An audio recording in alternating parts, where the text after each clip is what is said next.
up, get out right out of your bed, that's your quicksand. Getting rid anxiety and head, you can fix it. Rid of stigmas, all of them you said, we ain't listening. Just remember, try to do your best, you can win this. Maurice Benard, State of Mind.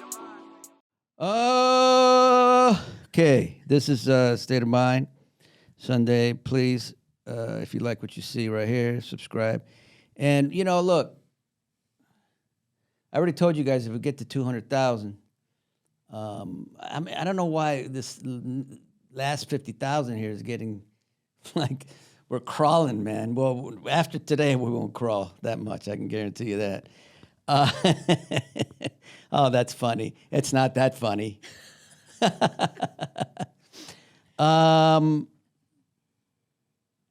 You know, I don't even want to, you know, usually with these things, I try to kiss a little butt, to, you know, make the person whatever. But with this actress, there's no need because she is who she is. She's the queen of rock and roll. She's just, well, let me just get to her because there's no point. You guys probably already know that it's her and it's a big deal and blah, blah, blah. Second time on State of Mind. First time was, you know, ridiculous. And then this time it's going to be also ridiculous. Her name is Laura Alice Wright. Oh, my God. You brought in my middle name. That's an honor to my great-great-grandma. All right. I thought it was maybe not real. No, Laura Alice Wright. Oh, Laura Alice No Sisk one's ever said was that, my man. maiden name. And I just recently, through the amazing Christian LeBlanc, who, if you really need anything done with your heritage and background, he is incredible. And I just asked him one question of where I could start to look, and he sent me down the rabbit hole. And then when I saw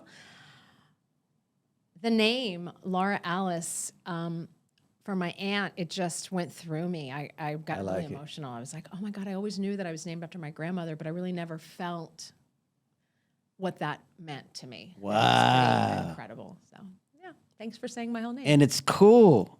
Yeah. Laura Alice Wright. Laura Alice. That's a cool name. I mean, it's really funny. My sister and I are only 13 months apart, and my mom promised my grandmother that she would name her next daughter after her mom, and she's like, I didn't know I was going to have you 13 months later. So she wasn't long enough for her to forget and my mom to pick her own name. So she's like, I'm like, that's okay. You got to have a name. Yeah. I'm kind of happy where it comes from. Wow. Listen, we're not going to, you already went through, I think, your childhood, the other one. I kind of want to take it a different route. Let's just say I have no idea. We did not plan this, so I have no idea what you're going to ask me, right? It's never. That's the fun part. Yeah. You know, I just did, I told you Clint Howard, and I didn't know because I don't know him. Mm-hmm. I know you, but I don't know him. I didn't know it was, so I always do my regular thing, you know, where are you from, where you grew up, and then that takes me some time, whatever, but we just went right into mental health. Right into it, huh? Suicide. And geez. It was just right cool. But so I don't know, but I do know that I want to get into you now. Like what is, since the last time you were on, which was 2021? 4 years ago? I think it was maybe 3.5 years ago. Yeah. July. I don't know. Might have been July of 2020. I don't remember. Your daughter has diabetes.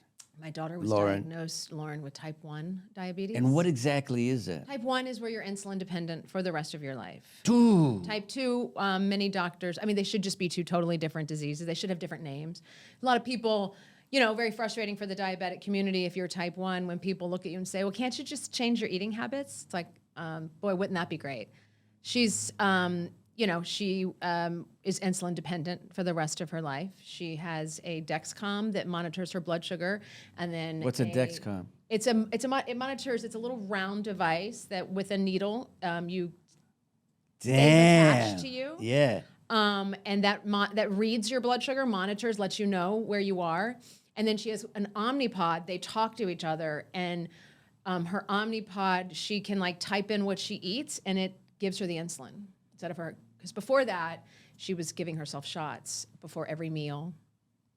Now, are there, And when you have long-lasting insulin, short-lasting insulin, it's a lot to be handed that at 23 years old. And not that it's not a lot. It's usually juvenile diabetes, and not that that isn't a lot at all.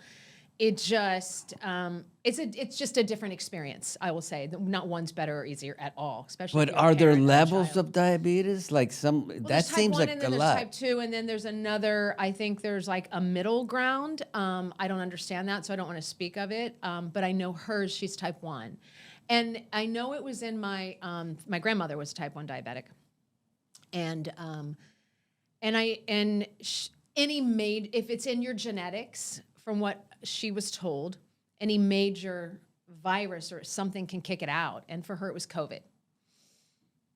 But it could have been a flu. Like she just happened to get had a really bad experience with COVID. It's really, really sick. And then 1 month later, the symptoms started. But she also could have had a really bad flu, and that could have happened, right? Like it's a major virus could have done this, and it just happened to be COVID. Wow. Yeah. No, I mean, look, you know, she's just got to do. It's kind of like me with bipolar. Well, except she dies without it. Ooh. So that's Well, that's a very like meaning I her get body you. shuts I down. guess, yeah, that's tough. And I'm not saying that. No, not I get at all. it. I'm not. I don't want to take away from anyone else's experience. I just mean like I just spent a week with her in Mexico, and 11 o'clock at night we're going to bed, and you know her Dexcom reader shows her blood sugar's going straight up, and she's already dosed. We've already eaten. We're going to bed, and so she gets up and she's like doing air squats, and then air jumps.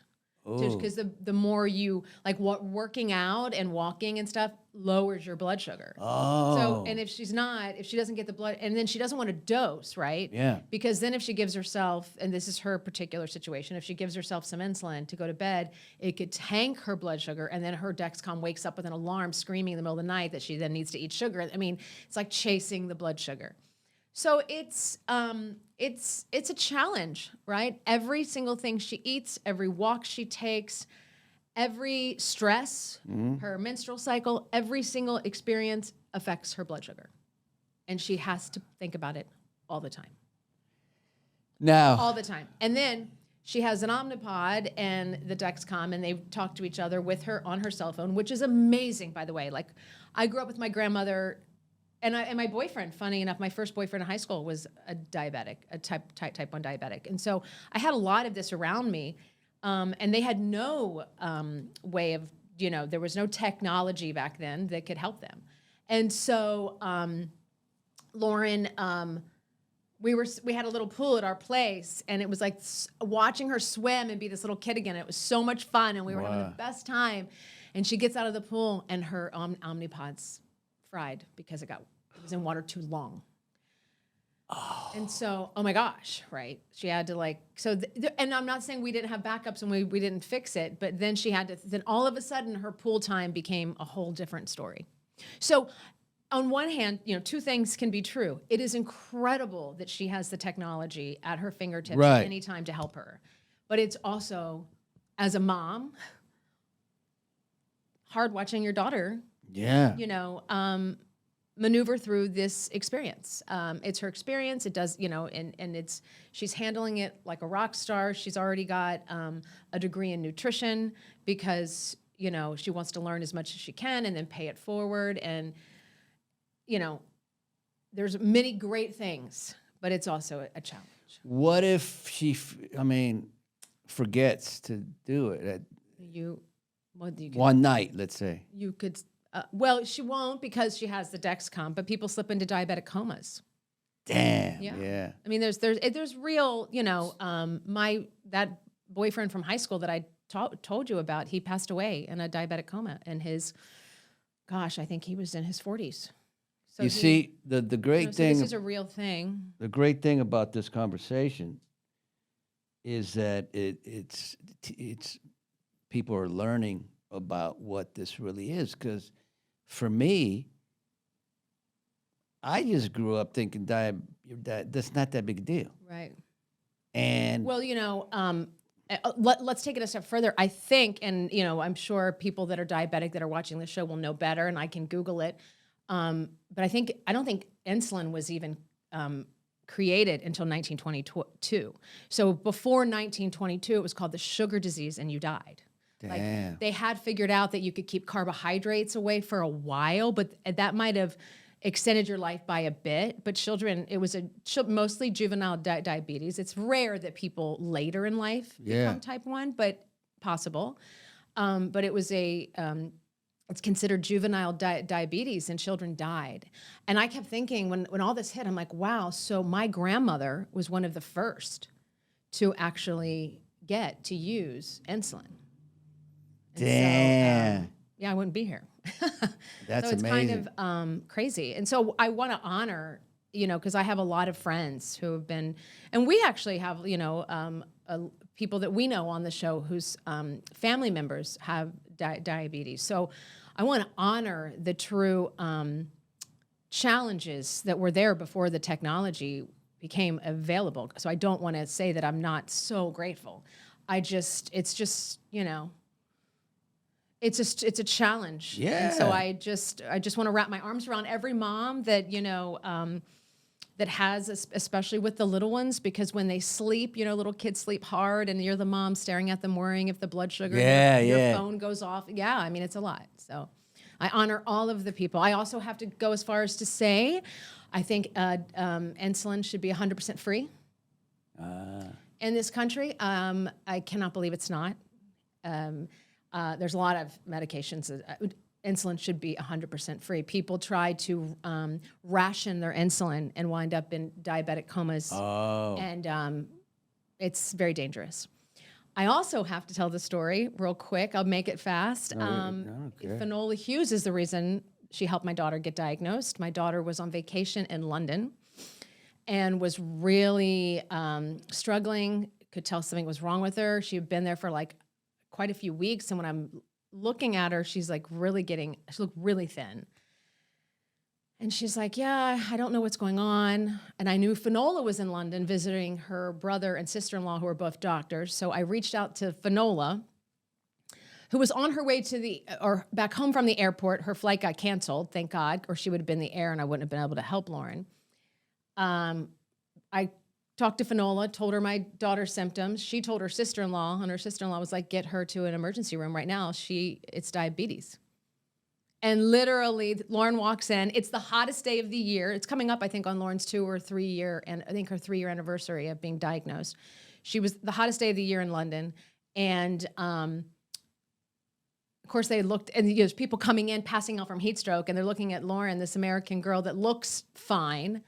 And they told her, they sent her to the urgent care right across the street for less emergencies, and her sugar was off the charts, and they had to, admit her immediately, and handed her a bag of insulin for free, and taught her how to use it. So thanks to Finola. Thank you, Finola Hughes. Yes. So among all the other amazing things of Finola, she did that as well for me. So before that, yes, there was no triggers, nothing that was like made her feel a certain way, or yeah. I mean, there was. Since we're getting into this, She passed out a couple times. Oh, but lightheaded, passed out. Like, oh my God, did I eat enough? Type of thing. So there were small things leading up to it that I was able to that got much worse. Right, by the time she was in London, and so those were all the things, symptoms I was able to tell Finola, and she could pass it on to her sister-in-law. And she was really funny, and for a doctor, she said I had her call my daughter, and they talked, and she really scared the crap out of my daughter to get her into that ER. And she said, look, I know I scared her, but these young people don't want to make a big deal out of things, and this is big deal. This is a big deal. Like she could slip into a diabetic coma. So yeah. Damn, I didn't know any of that. So that's happened since the last time I was here. Yeah, it's a biggie. That's a biggie. So, I support her, and I always say, like, when it comes to my kids, I'm going to be the soft spot they can land on, Yeah. They get a free pass for me. Like, I'm going to be the one that helps them with whatever they need whatsoever, you know. It's my honor to be their parent and to do whatever I can to be as helpful as I can. You know, life's hard enough for these kids sometimes. So I agree with that. yeah. There's something. You worked at your father's gas station, and that's when you started. 15. Yeah. And that's how you started acting. No, I worked at my dad's gas station, and all through high school I did theater. Loved it. Really wanted to go to college and go to theater classes and stuff, but my dad said, no daughter of mine's gonna wait tables and struggle. And at the time, I, you know, it wasn't a time where I could say no or felt like I could say no. You were pumping gas? No, we had, no, my dad would never let me out there to pump gas. He, because at that time. Well, that's when you had the beginning of the automatic. Oh, you did? Yes, like we had, and then we had a full service, and then we had self-service, and I worked the booth where you would walk up and say, can I get, you know, $10 on, yeah, you know. And that was before we could type in how much too. So they come back and say, I only wanted 10.05. I'm like, then why didn't you stop at a 10? Like, I'm not like, you know. So that was always funny. But yeah, so I was working at a gas station and managing a tanning salon. And I sold pretzels at RFK Stadium for at the time, Washington Redskins, are now called the Washington Commanders. And then I worked at a place called Jane's. I had 4 jobs. A place called Jane's Information Group where I sold books over the phone. Dang. Yeah. I loved it. I was like, bring on the work. I loved it. What was your first acting job? Job. I did a Ryland home commercial where I had to like be in a hot tub and duck when the camera came by, and the camera was supposed to be like a toddler running around the house, and I was supposed to be the older sister. And then I auditioned on videotape for the soap opera Loving with like a whole bunch of other girls, and I watched the show. I was a fan. I almost didn't go on the audition because I was like, come on, I'm not going to get this part. I mean, I just thought it was like insane that you were asking me to audition, and I had 2 jobs I was working that day, and the audition and I had a date that night. I'm like, that's my nap time. Really? And I was not a napper, you can kind of tell. And how they old were were like, you? I was 20 years old. And they said, you really need to go on this audition. It's a great opportunity. And I'm like, okay. So I did. And it was a room like this with just like a big camcorder, you know, like, and you know, those big ginormous things. And then I went to the beach. I know it was around Memorial Day because then I went to the beach and I had a 79 Firebird turquoise blue car. Yeah. And I had one of those car phones, you know, the car phones you can have built into it, those big black things. And I only remember is coming back from the beach and the phone ringing when it got into an area where I actually had service. And it was the woman named Linda Townsend. And she said, where have you been? We've been trying to get in touch with you. You have a call back. They want you to screen test. And I'm like, what? And I'm like, what's a screen test? Like, I had no idea. And wow. She's like, what's when you go in, they put you on tape, and I'm like, oh, I go, how many of us are going? Like, I was like, where's the party going? And she's like, they just asked for you. And oh my God. Dang. So I was afraid to fly, and I asked if I brought my friend, Shannon, who I'm still best friends with. I was just at her house a couple weeks ago. And we took the train up, and I went in, and they put me up at the St. Moritz, which isn't there anymore. I know the St. Love Moritz. the St. Moritz. It was so great. Yeah. And I went into audition, and I had my little disposable camera. Remember those that you can? I don't even know if you can buy this anymore. Are they even necessary? But I have a disposable camera, and like, it was such a great time in my life. I mean, like, talk about your life-changing experience. I go in, and I'm with 8 other girls that are. 8? Yeah, there was 8 of us. So 7 other girls. And I was sitting there like, oh my goodness, I was really freaked out because they had all were like talking about the acting classes and, oh, do you work with this teacher and that teacher? And I'm like, oh my God. Like, I've never had an acting class in my life. I still have never been to an acting class. How nervous were you? Well, I kind of wasn't because I was like, oh, I saw Lisa Paluzzo, who played Ava on the time, amazing woman, walks in and her nightgown, I guess her wardrobe of the day, and she was and it was in the green room, but there we have boxes outside of our dressing room they can put stuff in. Yeah. There you had boxes in a green room where you could just go get your stuff. She walks in to get her stuff, and I was like, oh my God, there's Ava. The character Ava, Lisa Paluzzo. So I wasn't nervous. I thought it was the opposite. It's like, this is insane that I'm here. I'm going to take advantage of this opportunity and go meet everybody. Yeah. And I want pictures with everyone. So I had my camera and I'm like, hi, can I get a picture with you? And like, oh my gosh, Noelle Beck, who played Trisha at the time. There were just so many people. Lauren Marie Taylor, who played Stacy, she was there. And so I'm like, can I get a picture with you? I was getting pictures with everyone. And then Noelle Beck. And that doesn't happen at auditions. No actresses. No, they're all worried about them. I mean, rightfully so. Right. I probably should have been a little more focused. Right. But had I been, I probably wouldn't be here. And but I was like, there's no way they're gonna pick me. I get you. Yeah. I'm just gonna go, like, Yeah. I'm gonna have a good time. I really was like, I can't believe I'm here. Oh my God, I love you guys. You know, I was just very authentically me. Right. And so then Eric Woodall, who ended up playing my co-star, we're auditioning together and we're rehearsing.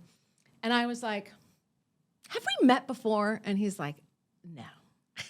And I'm like, are you sure? Do you have a brother? He's like, yeah, but not one you would meet. And he was so funny because he's still like one of my best friends.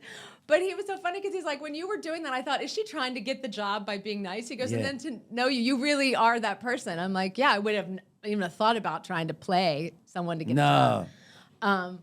And so Noelle Beck told me she's from Maryland. Like Noelle Beck, she came when I said hi to her. She's like, I'm from Maryland too. And I said, I know. I read all the soap magazines about you. I mean, I would get all the soap magazines.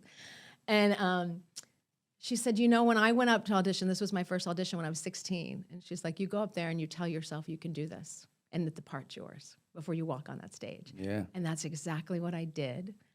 And at first when I was talking, they were like, can you be quieter? That's a boom. And I was like yelling like I was on stage, you know, and they're like, you don't have to More do that. voice. And then they Best. gave me some notes and I did what they told me to do. And I was like, bye y'all. And I left. And I'm walking downstairs and I see Susan Lucci. Nah. Swear to God.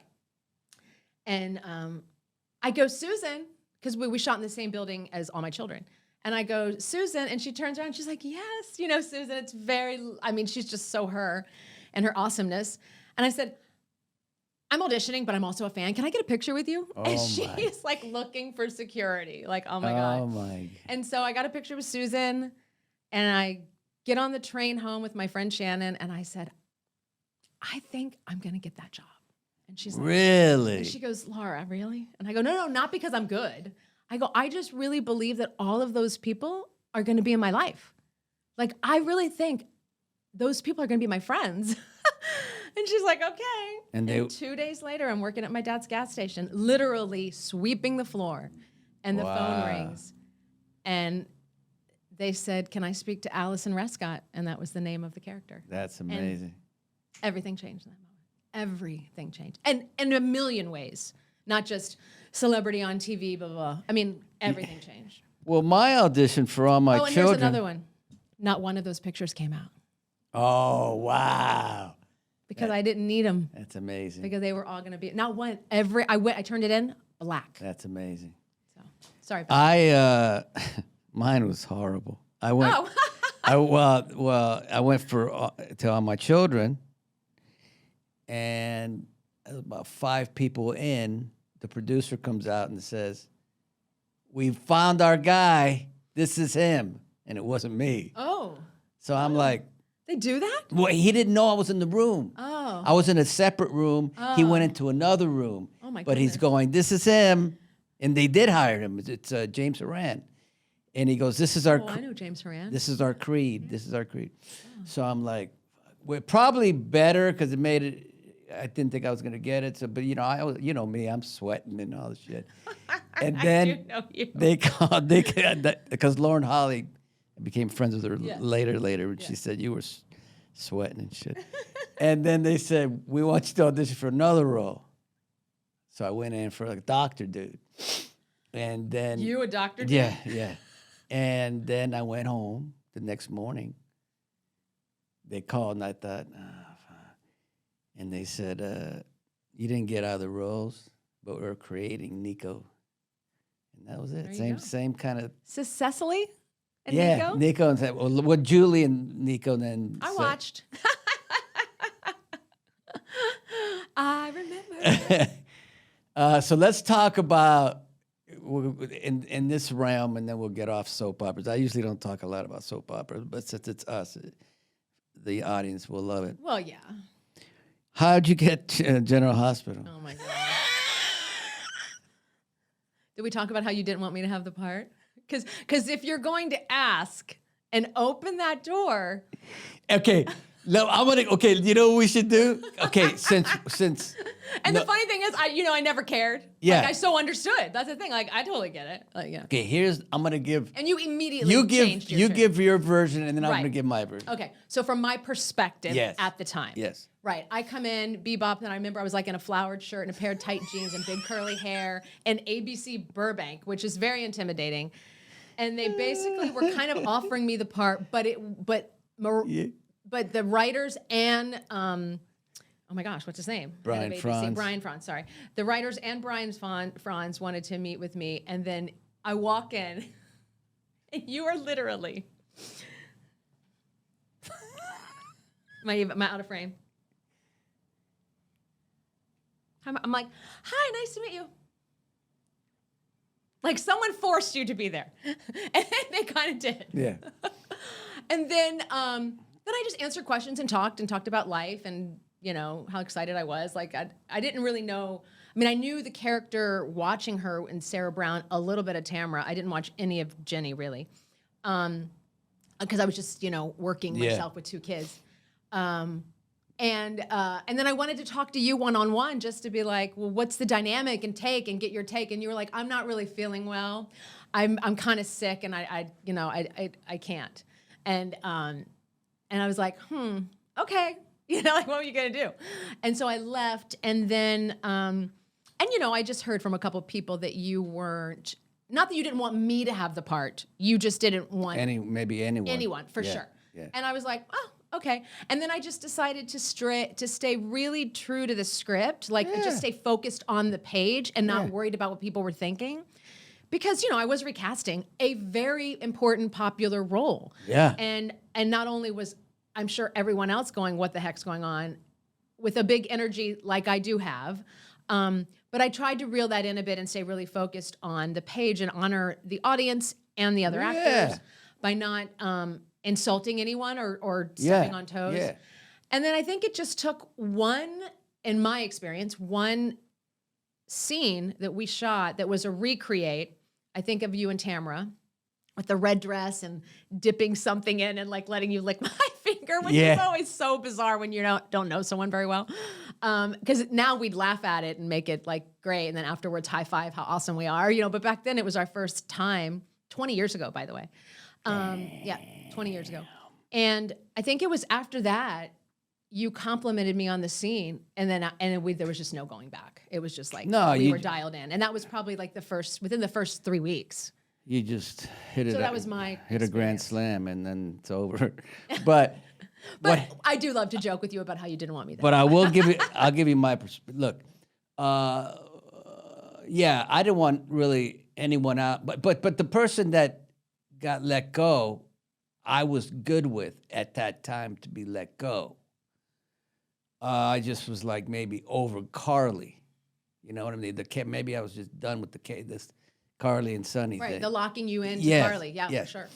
So I go there, and it wasn't below. It was just anybody who had sat in that chair. Mm-hmm. The truth is, I was not feeling well.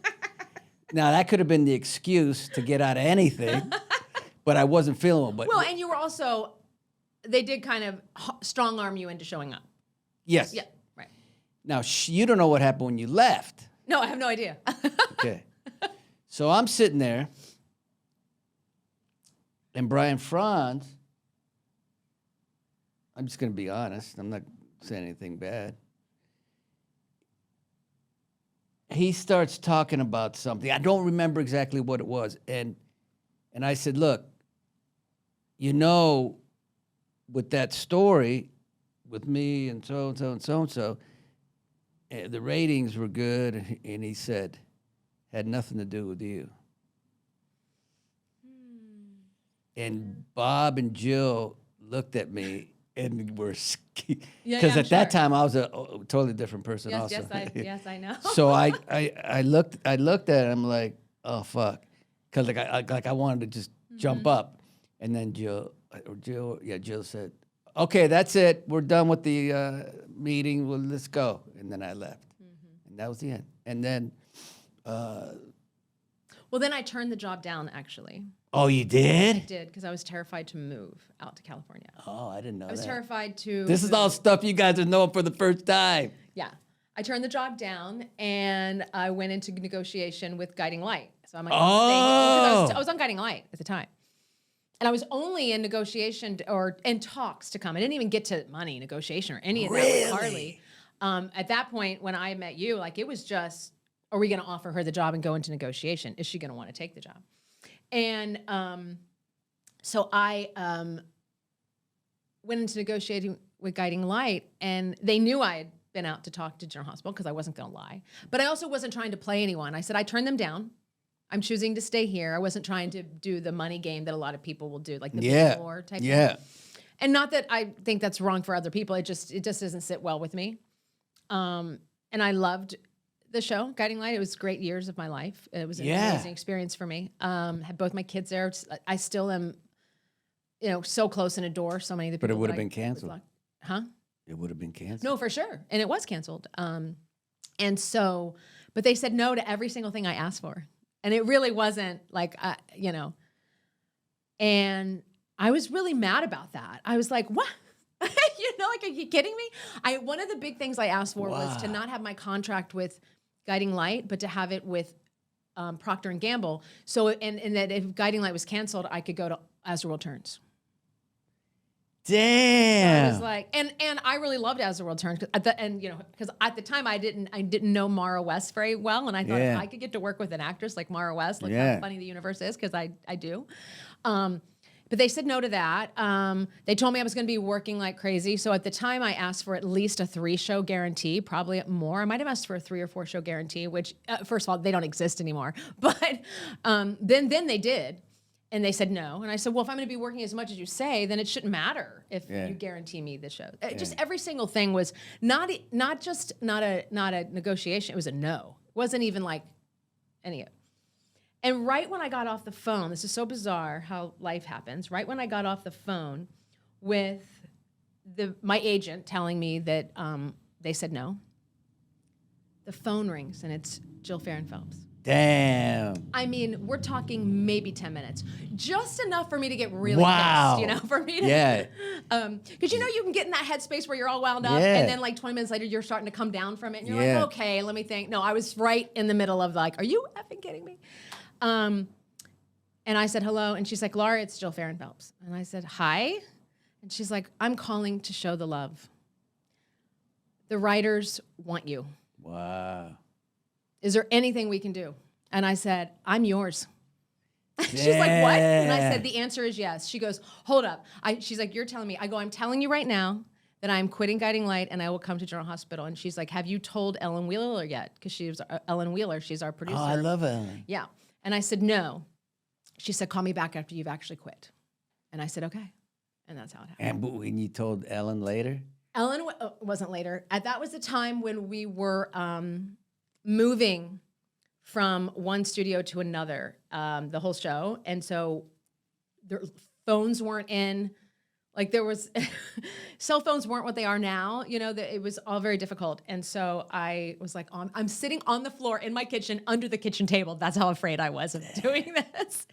Because disappointing people, if we want to get into spirituality stuff, I have a really but they hard didn't give time you with what that. you wanted. Oh, 100%. Yeah. That's not it. My issue is ever speaking up for myself. I get you. If you needed something and I had to go fight your fight, I get you. speaking up for me, I'm like, I get you, right. very different. And so I called her and I said, Ellen, I'm going to take the job on General Hospital. And she's like, what? And I said, yes. And she goes, so you're telling me right now that you're leaving the show and you're not resigning your contract? I said, no, I'm not. She's like, okay, I have to go. And she hung up on me really quickly. And I was like, oh, because that just hurt my heart, right? And she called me back about 3 hours later and said, okay, now I can tell you congratulations. I'm really happy for you. Oh, that's cool. I had to go because we have to recast the character of Cassie. And I had to go let everybody know. But I want you to know that I wish you well. and I'm so happy for you, and you need to do what you need to do. Like, it was amazing. Okay. And every single actor did the same thing. There wasn't one person that treated me bad. Not one. Not one. See, that's interesting. The arms that were wrapped around the tears that I fell to my knees and cried my last day. And Bradley Cole, who played my co-star. I mean, the people that just wrapped their arms around me and were so happy for me, it was mind-blowing. But Laura, for me, I would have started the conversation with Ellen. You know, I try to make it work on this contract, and you guys all like didn't want to. But I realized that wasn't really the true story. The true story was I really wanted to take the job on General Hospital. Oh, okay. I was just afraid. All right. And I went back to what was comfortable, and the universe said, "Oh no, sister, I get you. That's not happening. You're supposed to be here." I get you. And I remember sitting on the floor with my therapist underneath that same kitchen table before I called Ellen, and she said, "Well, do you think you can do this role of Carly? And do you think," I go, "Oh yeah, I know I can knock it out of the park." She's like, "Then why aren't you?" I go, "Because I'm afraid to disappoint everybody over here." Same airtime. Yes. 3 o'clock, Yes. like jumping ship for the better show, like all that story Yeah, in my head, opposed to, Yes. oh my God, it's a life experience change. I gave 8 years, got 8 years. I mean, I had 8 years of amazing experiences on Guiding Light. Like, it's been incredible. Hell, if Loving would have never been canceled, I would have stayed there forever. Like, I'm like the girl that gets comfortable. And look how amazing it is that you went to GH and because of you, they canceled Guiding They Light. did. No, that show stayed on for a while longer. They also recasted a lovely girl to play Cassie, who was nominated for an Emmy after that. So, and All right. congratulated her. Okay, one last thing on the soap thing. And you don't have to talk. Just let me talk. Oh. And if you want to interject, you can. If you don't have to. Because people want to know about Jack Brennan. Is that his name? Oh, yes, Chris McKenna. Okay. There was another guy, and Yes. that didn't work out. Mm-hmm. And I always believe you should just not be where you don't want to be. Oh, 100%. Okay, so we'll leave that at that. Yeah. But the new guy, Chris McKenna. McKenna. I played pickleball with him yesterday. Chris McKenna, from the get-go, I liked him. Yeah. He's a good actor. Yep. He's a sweet man, good man. And he's coming on State of Mind, and Oh, he is? I'm not. Have you That's all I already can interviewed say. him? No, that's Okay, all I can okay. say. That's all I can say. Maybe I'll tell you later. Okay. But yeah. I've known him since I was Oh, you 20 have? years old. Oh, okay. I met him when he was 15 and I was 20. Oh, He okay. was on One Life to Live. I was on Loving. We used to do softball games together and stuff. Oh, yeah. I do. My mom loves him. Yeah. And my mom loves somebody. It's ridiculous. It's like, oh, he's so handsome. Oh. I said, yeah. Yeah, everyone seems to love him, which is fascinating. He's a very different energy from from Charles. I mean, the other guy they loved, but in a more absolutely. this kind of way. yeah. This guy's steady and good. And anyway, enough kissing his ass. But yeah, what do you think of? I love Chris. All right. I love it. It's a totally different energy. It's fun. You know, I kind of the kind of person that, you know, if this is where we are, let's rock and roll. I don't look backwards. I don't blame anyone for choosing themselves and moving forward onto something else. One thing about Laura Wright, I'm going to give it up right now, about her as an actress. I've said it before. I'll say it again. She'll, if I were a director, she's a director's dream. She'll do anything. She'll do it this way. She'll do it that way. She'll do it this. I don't think I've ever, and I hate to say this because it makes me look like the bad guy, but I've never seen her or Steve. Well, only one time Steve, but that was with Tamara Braun. Anyway, I'm gonna have to have That's that. gonna be cut. I'm probably gonna cut that. I'm gonna have to cut that because I said her name. Oh, Damn. Well, it's the truth though. But it's nothing, I'm not lying about it. I've never seen them yell at anybody. It's always professional. Of course, I've been the one, but it's always about the work, and sometimes I get out of hand. And you haven't done that really. It's been a in long yeah, time. yeah, It's yeah, been yeah. a long time. Yeah. And I'm going to jump in as far as actors go and say this. Steve's better at it than I am. And there's been a few times that when I'll get a note in Carly headspace. And I'm like, what? Yeah. And that I go, what? Yep. And I remember one time Frank was yelling. like, no. But Frank called me up. He's like, you kind of came back at that. And I'm like, 100%. However, when I'm in Carly headspace, I can't always be nice, Laura. Like, because a lot of times when I'm getting these notes, I'm in a scene that I am at full. And I remember a scene I was doing with Lisa LaCicero, and we were both crushing this scene. It was emotional. It was tons of stuff going on. And they stopped it because of saying, and I know you hate this as well, you and me and you, they and them. Like, it was a grammar thing. And I was so upset. I go, that's why we stopped that amazing scene? Are you kidding me right now? And then I was like, I'm sorry. I don't want to disrespect anyone, but I think that's crazy. And so Frank was like, and I go, I know. Like, and again, I go up in his office as Laura, and I'm like, I know it probably wasn't great, right? And so, and I have no problem apologizing afterwards. Like, I'm so sorry. Yeah. But in the moment, I was in Carly's head. Yeah. And that is a very different place than Laura. And so I'm not always going to respond. And I have no problem. You see me 10 minutes later, you can ask every producer, director. I'm usually like, I'm so sorry if I came back at you. Yeah. They're like, no, I totally get it. You were all wound up. I'm like, yes, that has nothing personal. Yes. Because as so many fans will say to me, God, I wish I had Carly as a best friend. And I'm always like, me too. Yeah. But she's one that's spicy and that jumps in without thinking and all that kind of stuff. And so you can't really get that with and have me respond to a note like in that moment. Oh, like I'm kind of staying there. I know. And I want to stay in that space because we're getting ready to do it again or pick up the scene. So I don't want to lose the But energy. Frank usually knows that. Like, even with me, it's this like was a long time ago. Like he's when he first started. Well, when he he's called me up. Sunny. I'm sure he called me up. for And something there's else. times, I don't know if you, I don't think you do it, but you may.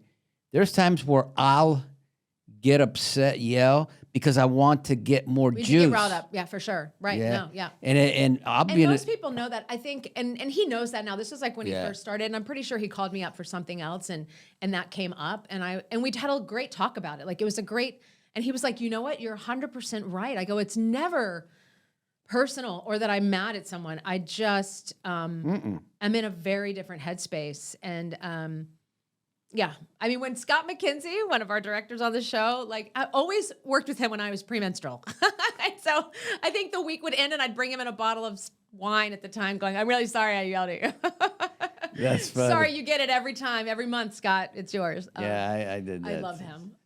But what we do is also very personal and very Yeah. intimate and very much fire from those of us that play those characters from a place that's very fired up, and to ask me to be reasonable in a very unreasonable state of mind Yeah, it's true. It's very difficult. It's true.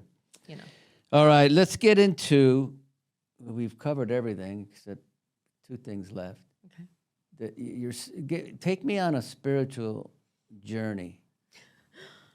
What you have going, you're helping a lot of people. Okay. You're on, I don't know, I think it's on Zoom.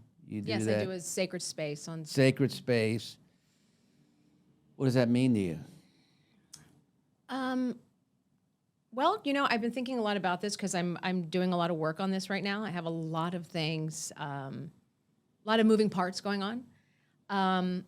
So I've been really thinking about what is a sacred space for me. Yeah. And what we do is, I don't want to, and I really want to take sacred space on the road because I really love being with people in a room. Yeah. And because I think that's where things happen, really.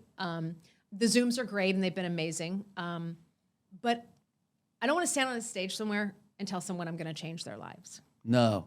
What I want to do is show people and hold a space for people Yeah. to realize they Yeah. get to change their lives. Yeah.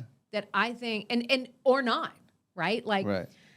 I feel like a sacred space is holding space for people to share, and or women. I'd like to say we do have a few men that come, but for mostly it's women because I'm not a man. I don't know the struggles or the society constraints or whatever that we feel are placed on us. I know, can only speak from a female point of view. So I want sacred space to go on the road, and I want it to be where we can hold space for each other. Mm-hmm. For instance, our last Zoom, the very first question out of the gate was a woman who wanted to talk because she was having suicidal thoughts. Oof. And that was like, oh shit, really? Because I'm like, I'm not a therapist. I mean, I have numbers and ready to go in case things get gnarly, because one of my best friends is a psychotherapist, so I got her right there if I need her, or to give her number, not necessarily to pull her in. But what we discovered by this woman sharing was that she needed a space to be held. She had a doctor. She had her medication. She lived with her children and an ex-husband, so she had people. But in this moment, she just needed a space to be heard. And so we let her talk. And then, you know, in the comment section, when you're doing Zoom, the people coming in with so much love and support, a woman was able to come on and say, may I speak? I said, please do. Her daughter struggles with bipolar and schizophrenia. And so she was able to really share her experience and what worked for her daughter. We were able to give this woman hotline information. And it was just a beautiful, and it was the first one of the night. And so it really set the tone for how we can hold each other and how we can hear each other and let each other speak. And that evening, we then went to a woman that when she started sharing her issues, or what she thought were her issues, because, you know, what we think is a problem isn't necessarily a problem. It's the meaning we give it. We realized, I told her, all these things that you think are wrong with you, what you really just need is to give yourself some grace and actually see the amazing things that you're accomplishing and doing in your life. And so, you know, a sacred space is being with people and empowering them, right? Like helping people move from a victim mindset to a powerful mindset. Yeah. And that particular journey usually takes taking responsibility for where you sit, whether it's I'm not kind enough to myself, or I keep telling the same story over and over again and keeping myself in a place of victimhood. But it's really holding space for people and showing them that they have the power within themselves to create the life they want. It's not about me doing it for them, but I believe that it's my honor to cover the United States and then further away to take this on the road and show people that they have it all within themselves. Every answer is inside, every single one.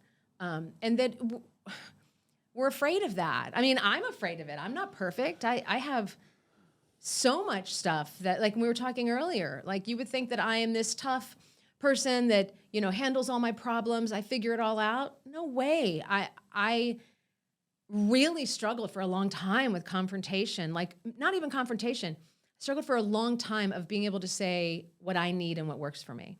Yeah. And then letting you have a response to that.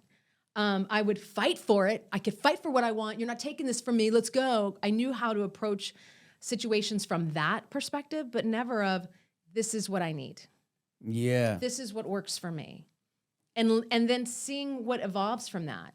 I can barely watch certain TV shows when there's conflict. I want to FF through them because there's going to be a problem. And I'm like, so being able to, you know, even I have to learn to sit with being uncomfortable. Even I have to learn with, can I be with this experience that's happening within me or around me right now? It's not life or death, like where the fear was actually created. Yes. That's not happening anymore. Yeah. Well, it's the thoughts that make it It's the meaning we give it. Yeah. The meaning we give it. Yeah. It's like that great thing, life is amazing, life sucks. They're both right. Which one do you choose? If you say it is, you know, we speak it into existence. We create our reality. I just had this conversation. I have a major problem with, and I figured this out, and being uncomfortable. I have I mean, So what happens is, and I know where it comes from. I can't get into it. It's the only thing I've never talked about.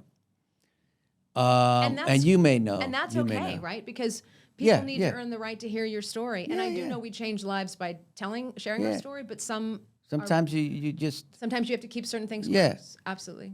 but now it makes sense from therapy and whatnot. I have a problem with being uncomfortable, major problem. So when anxiety hits, it's the end of the world because that's the most uncomfortable feeling in my head there is. I've just now learned how to say, it's all right. It's okay. I'm gonna sit here. You can and be with it. I can feel it. It's ugly.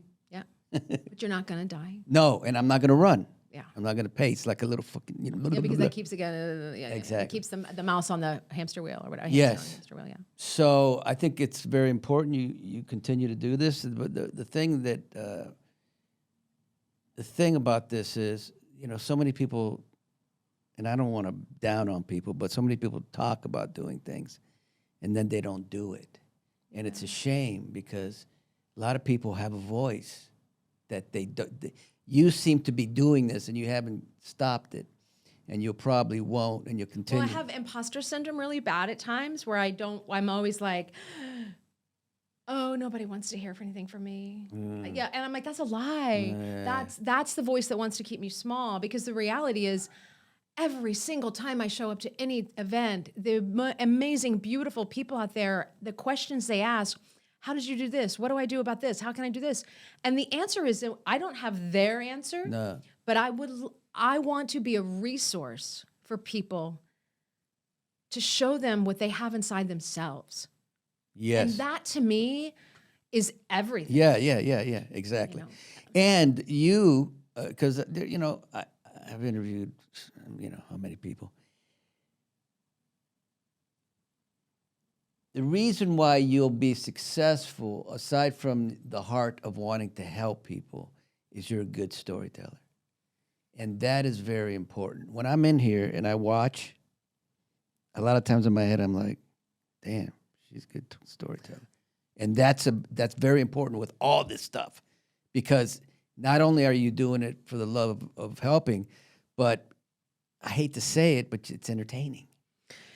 You don't want to bore anybody No, for sure. Some people shouldn't do what you're trying or what I'm doing, whatever, because or they have a different way of doing it, right? Like Eckhart Tolle wrote the book. He's amazing. Do not listen to the audio because you will fall asleep. I actually listened to it. Right? Am I right? It is crazy. Put you to sleep. Yeah, right? yeah. But yet the book is incredible. It's life changing. Yeah.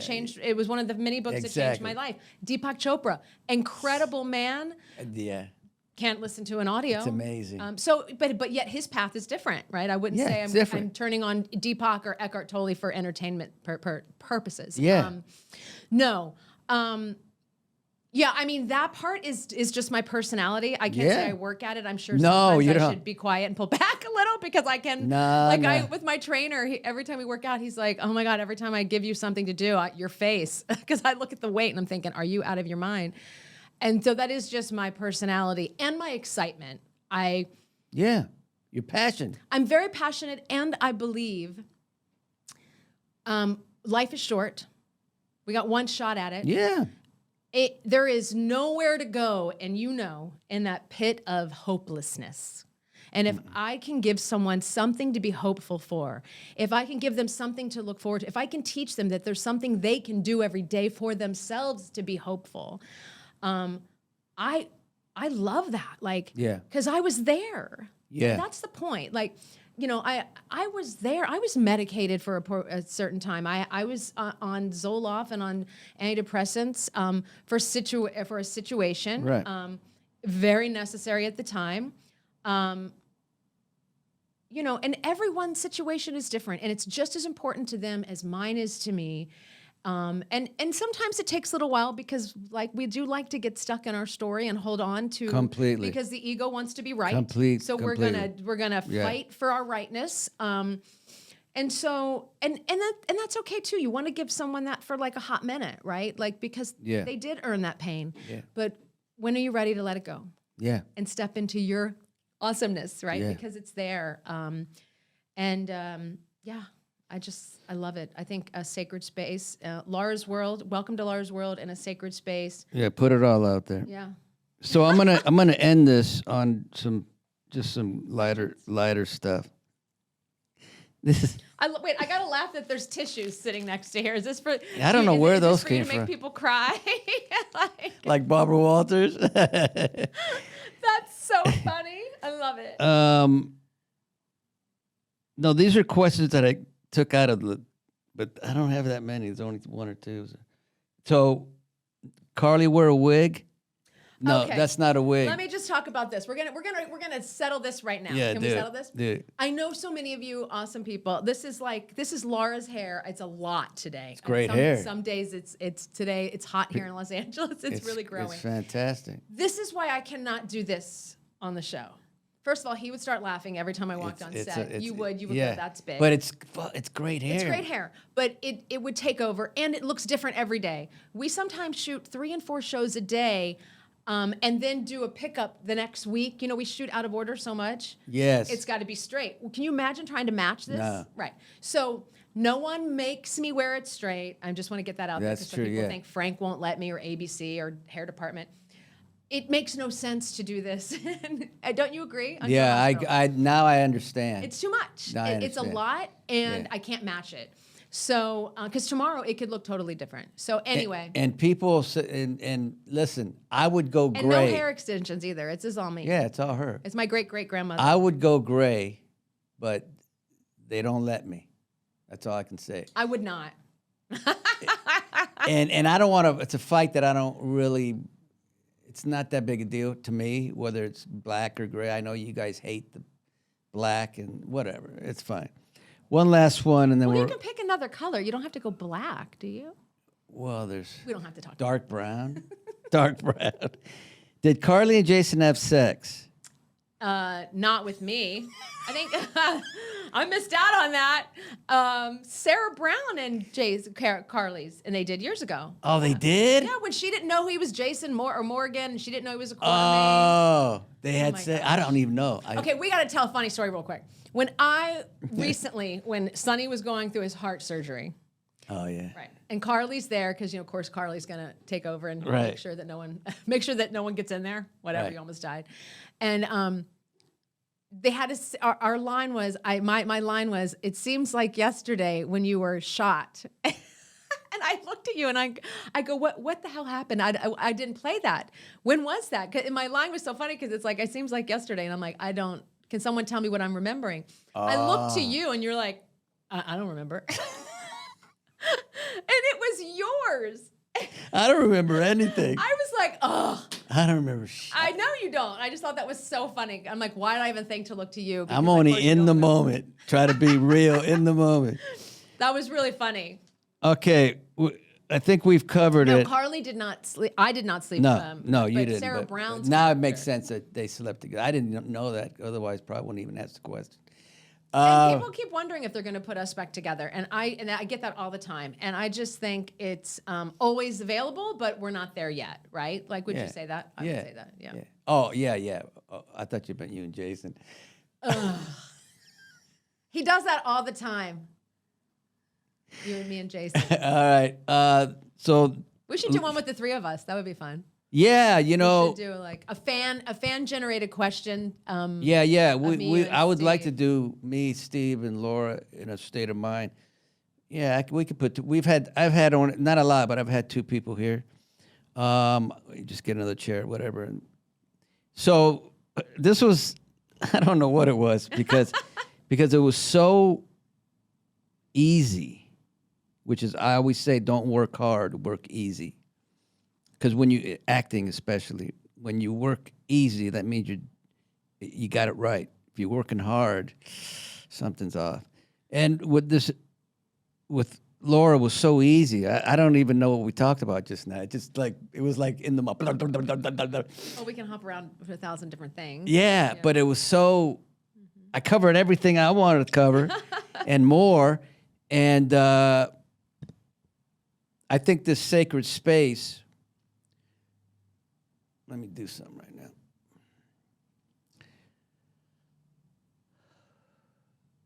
Okay, so there's this sacred space that Laura Wright is doing is really, really something that's heartfelt. I think she's helping people, and I really believe she should keep going because I think she's on to something. So go check it out. Sacred Space. Thank you. All right. So here we are. Thank you, Laura, for the second time. I think was better, but Different.